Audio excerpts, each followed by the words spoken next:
There is a big disparity in our society when it comes to, I rhymed there, didn't I? When it comes to emotions and feelings.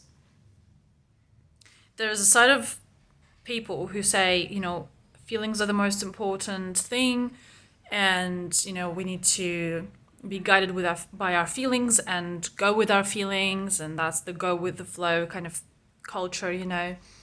And and then there's the other side of the culture where this society where people say screw feelings aren't important, just get on with it, your mind is more important than your feelings, you need to reframe your feelings, and the other side of the spectrum, right? um, and I think that both parties are missing a very crucial point. Um, and the missing point is that, okay, firstly, I think it's easier to say first that the thing that both of these parties are doing wrong is taking feelings and the meaning of feelings too literally, and they don't look beyond the initial feeling. I think we as a society, wherever you are on the spectrum, I think as a society there is a very little understanding of feelings, emotions, why they come up, what role they play, how to be with them, how to act on them, or whether you should act on them. Like, there is just very little, not even knowledge, like knowledge is overrated. There's little embodied understanding in terms of emotions and feelings. Okay, we would like to intellectualize things and know things and understand things on that logical level, but emotions are not logical. Okay, so that's why I don't like to say knowledge, because it's like a different place that the two things come from, right? Feelings and emotions come from the body, thoughts come from the mind. Different processing going on here. Of course, both of them are connected to our nervous system, but that's a different topic. So I think with when it comes to emotions, we need to kind of take a step back, wherever you are on the spectrum of how much you think emotions and feelings are important. Let's just take a step back from emotions and kind of try to see them from the side to really understand them. Now, I have to say first that I do side more with the people that say feelings are the most important thing, but not for the same reasons probably as most people think this way. The reason I believe that feelings are the most important thing is because it is the only guidance system that we really have that is correct for us. Okay? If we compare it, let's say, to our minds, and please, just there's two or even more layers to this. So this isn't the only thing I'm going to say about feelings. So just stick around, okay, to really see the full picture of what I'm trying to paint here for you. So first thing that I want you to consider is that feelings are, in a lot of ways, more important than thoughts, and they're more important than knowledge.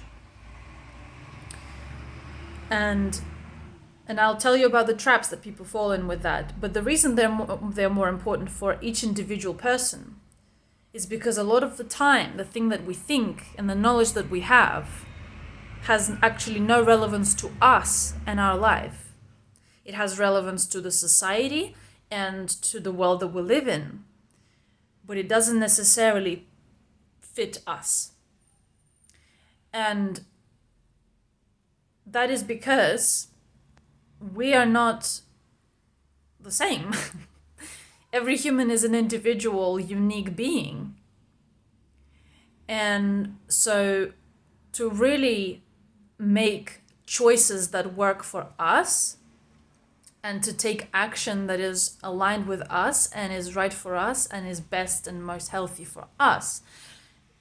The best thing to do is to follow your feeling, not your thoughts, and not the knowledge that you might be holding. Now, the problem here arises with the fact that a lot of people might say to this, well, my feelings have not got me into good places before. You know, maybe I really fancied that one guy and then he turned out to be an abuser. Or I felt like the right thing for me was to go and work in that job, and actually it turned out to be a horrible place to work. Or anything, put your own version of your story into that. The idea is that you might believe that your feelings led you to somewhere bad. And the flawed thing here is that you think that it was your emotions that led you there, or your feelings that led you there, when in any given moment, really, there is a multitude of feelings that we experience. And even if we feel like there's only one feeling I feel right now, we can ask ourselves, why am I feeling this way? What is the feeling in itself anyway? What am I feeling? Why am I feeling it? So if we take an example of the relationships, when people fall into abusive relationships or bad relationships, and I was in one, so I can even, take myself as an example. Yes, I was attracted to the guy, and so I decided to be with the guy.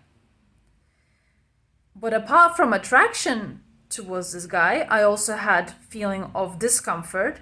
I also had a feeling of this is not right. I also had a feeling of feeling like, what's the word? When you're doing something that isn't wrong, but you feel like mischievous little thing, when you're like, ooh, yeah, this is dangerous. I'm gonna do this because it's dangerous, right? I had that feeling too, and I had some feeling of attraction towards him. So to say that my feelings got me into the wrong thing is wrong, because I had multiple feelings. I chose to follow a specific feeling. I chose to only follow the attraction or the mischievous feeling, right? Of like, I'm gonna do this bad thing because I want to be the baddie, going out with a guy that I already know is not a good guy, right? So, but I also had feelings of this is not good for me. My body was not comfortable around this person. I chose to ignore that feeling. And given the choices we make, this is where we can start asking ourselves, why did I make the choice based on that feeling and not on that feeling? Why did I suppress the feeling that was trying to keep me safe and trying to keep me out of that relationship? The people who say, I did not see it coming at all, there was no signs, not a single sign that I had to, be careful or whatever. Ask yourself that again, because I wonder if either you forgot something that maybe there was out there that you chose to ignore, or you are just plain lying to yourself, that there was really nothing there that you saw or felt that was telling you not to make that choice. For a lot of people, it is a mild feeling of, that's the intuition feeling of, that's not right. This isn't good. This isn't the right path. It's quite a mild feeling. It can be a mild feeling, but you can develop it. You can develop it so it becomes louder over time, and you can hear it better. So when we really start to properly work with our feelings, not against our feelings, not trying to reframe them or change them or push them away. We're trying to work with our feelings and live in accordance with our feelings. we really need to start to become self-aware. That's like the key thing that is really missing from both parties that say, feelings is everything, and then other parties that say feelings aren't important, actions are more important, words are more important, thoughts are more important. The self-awareness aspect is the thing that is missing, because self-awareness, what it really is the ability to ask yourself why, right? I feel a certain way right now. Why do I feel this way right now? Or I made a choice based on that specific feeling. Why did I make that choice? Why was that feeling making me make that choice? And when you sit with the question of why, that's when you start to become self-aware. But you need to be willing to be brutally honest with yourself as well, because sometimes the whys are not going to be pretty, and they're not going to be the things that you want to hear or know about yourself. But the path of self-awareness requires you to be vulnerable and transparent with yourself first and foremost. And it requires you to take accountability and responsibility for your actions. So the missing link, again, is that self-awareness. And the problem with both ends of the spectrum of, are emotions important and feelings important or not, is that really the problem is that we react to our emotions. We react in accordance to our emotions, when the healthy thing to do is to respond to our emotions. Because our emotions, and this is another key aspect of what most people don't understand about feelings and emotions, is that feelings are alarm systems, mostly, towards what's happening in our environment. Okay, if there's a threat in my environment, anger comes up to protect me, to protect my boundaries. If somebody's overstepping my boundaries emotionally, physically, mentally, in any other way, energetically, anger may come up to protect those boundaries. If my nervous system is restful and is calm and is safe, then I will feel an emotion of joy and happiness and peacefulness, maybe, whatever it might be. It's a signal that my environment is safe and cohesive towards my well-being.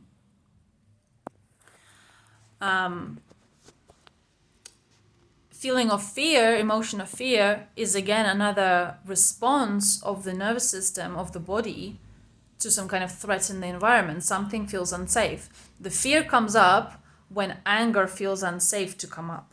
Okay? The first instance to responding to threat is anger. That's the fight response. And if that's not feasible, if that feels like it's not going to be the best option for the body to do, then fear kicks in and we run, flight response, right? If neither options are available or safe, then we freeze. Okay, that's another fear response. So this is really what feelings are, which most people don't understand, right? When we don't understand something, whatever it is in this universe, when we don't understand something, we think we have no control over it. We don't know how to work with it. We don't know why it comes up. We don't know how to make it go away. We don't understand it. And so it overwhelms us. And so we either say, it like God, we kind of fear it, or we praise it, or we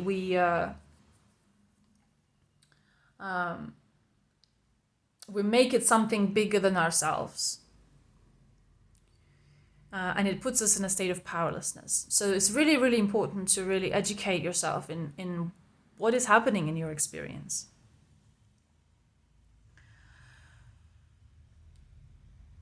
And there was something else I was going to mention about this. It came up just a minute ago and I lost it. With regards to emotions. Oh, another reason why I'm tending towards the end of the spectrum that says emotions are very important is because if you think about it, every action, every decision that you make in your life is based on how you feel about something. You choose to eat certain food because you feel either good about that food or that food creates a certain thought in your mind, right? Like if I'm going to choose between, let's say, a chocolate cake and a healthy energy bar, my emotions might say I need that cake right now, and I'm gonna eat that cake. The way I feel about it afterwards is a different story, right? If I feel like shit because I just ate something that wasn't good for me, or if I feel good because I'm now overjoyed, oh my god, that cake was so good. Or I might look at that cake, and because I associate it with getting fat or getting unfit or being unhealthy, I will not feel good looking at it. And then I look at the energy bar, and because I associate that with health and being good and being fit, it'll make me feel good eating that. And so I make the choice to consume the energy bar. We might think that the decisions and the choices we make are based on this, right? We think that we're conscious, free-willed humans, but you're not until you become self-aware, until you start asking yourself, why am I making this or that choice? The reasons you're making those choices is because of your feelings.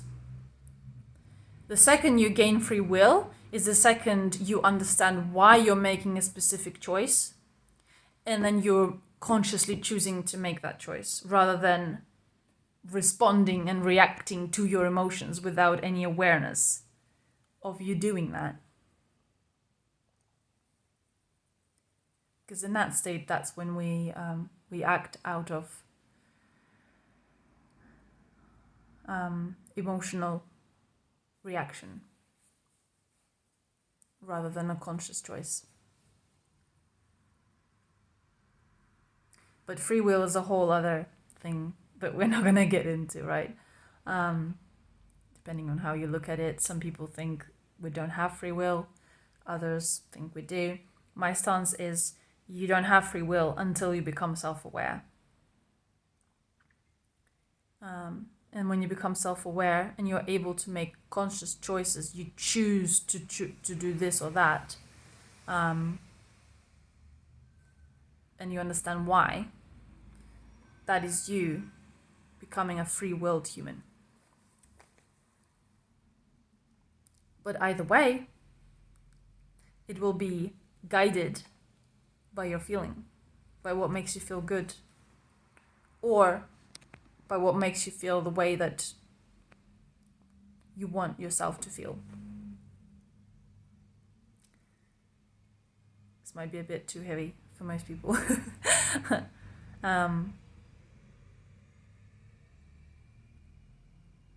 But I hope this gives some ground for deeper thought, deeper embodiment. Yeah, just remember that feelings are not what they seem to most people. They are a guidance system. And yes, listening to that guidance system is probably the most important thing in the world. It's the most important thing in our own personal lives. And is the thing that will make you liberated if you understand how to live in coherence with your own feelings.